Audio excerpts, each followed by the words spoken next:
Go. Hi, I'm Michelle Rose, owner of Flower and Foliage Landscapes, and I'm going to talk to you today about soil testing, why it's important, and how to do it here in North Carolina. Why it's important is the same reason you have blood work when you go to the doctor. It lets you know the health of your soil. The three things that the soil test will tell you is how much organic matter you have, the pH, and the nutrient content. All three of those are very important to healthy soil. The organic matter helps build soil structure and good tilth.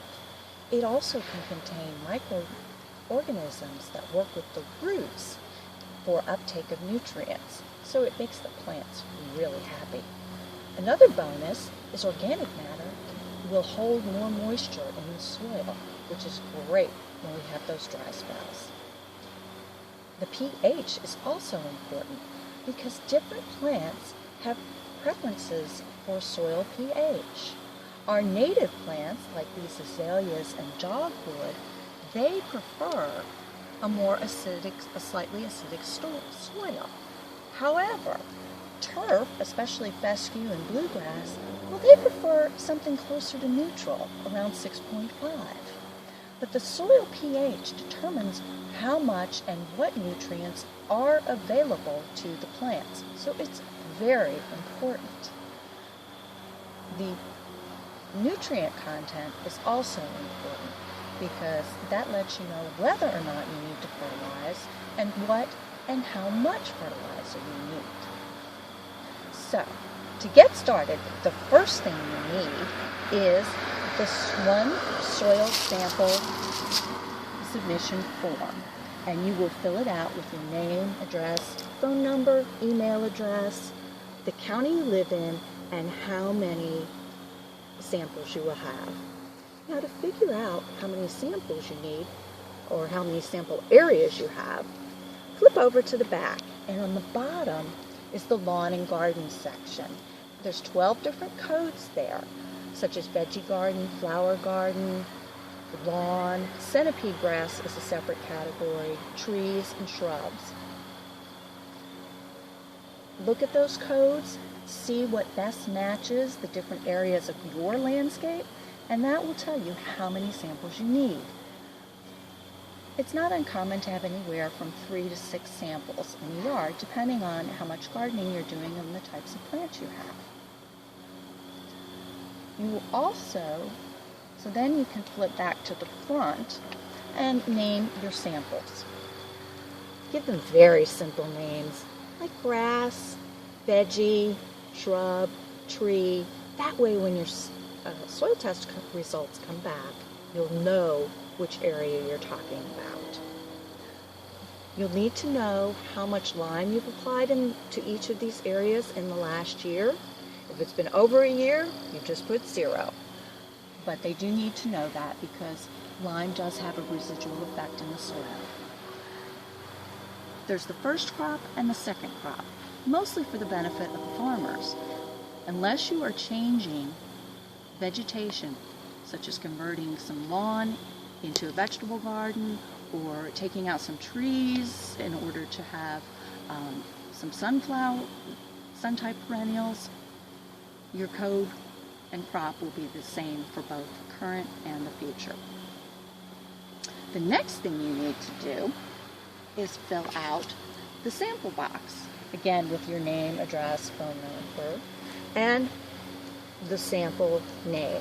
And the sample name on the box needs to match the sample name on the form.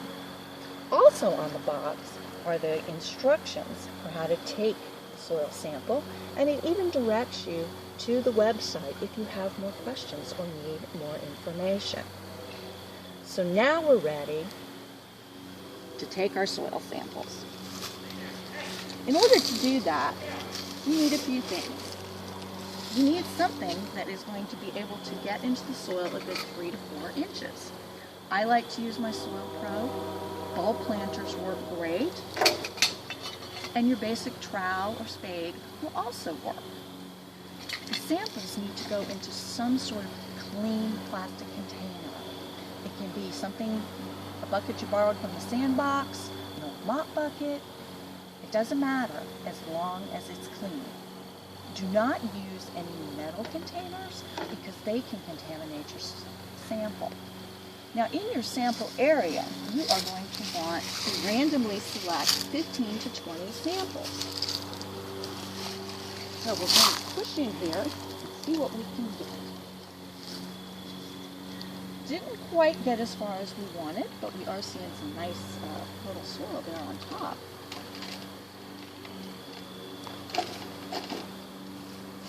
You want to be random, moving around in the bed to different areas. You need to scrape away any mulch or leaves.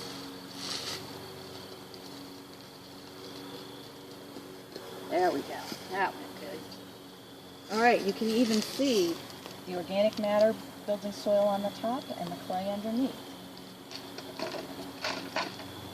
So after you've done that 15 to 20 times, you're going to have something that looks like this. You're next, with all the cores and maybe some organic debris that you can pick out, you're going to need to take the shovel and mix it. Think of it like cake or brownie batter. You need to get it very well mixed for your sample. Pull out the twigs, leaves, whatever. You just want good soil. And after you get it well mixed, then it's ready to go into the box. And you fill it up to the line, not over the line. Once your boxes are ready, you put it with your soil sample form, and there's an address you can mail it to. If you're in Wake County or will be in Raleigh, you can drop it off at the North Carolina Department of Ag and Consumer Services on Reedy Creek Road. Or you can take it to your county extension office, and they can send it in. Within a week or two, you'll have your soil report. Remember that if you need to add lime or aluminum sulfate, that it takes 60 to 90 days to alter the pH in the soil. So this is November. If I need to lime and I do it in December, well then my soil will be ready late February, early March for spring fertilization. Thank you for listening and happy gardening.